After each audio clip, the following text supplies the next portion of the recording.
Proverbs 27:23 says, "Know well the condition of your flocks and give attention to your herds." Or in logistics terms, know what loads you're actually paying for. This week, two men in Georgia were sentenced to federal prison for a scheme that ran for 3 years out of the port of Savannah. Philip Smith, an employee with contract authority, created fake freight hauling jobs that never existed, and assigned them to his buddy, Antonio Evans. The company paid Evans for freight that was never moved. Evans kicked money back to Smith, and they repeated it for 3 years, $821,899 worth. Here's what gets me. This wasn't sophisticated. There was no hacking, no deepfake, no AI. This man just made up jobs, and somebody kept writing checks, even though nobody was billing anybody.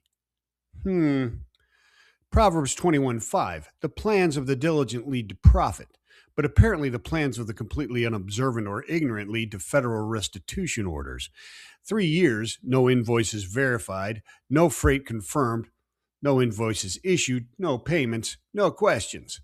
The FBI eventually asked the question. They always do. Here's the Easter Monday lesson. Telestia, it is finished, applies to grace. It does not apply to your accounts payable process. Verify your carriers, confirm your loads, check your books, guard your flock. Hey.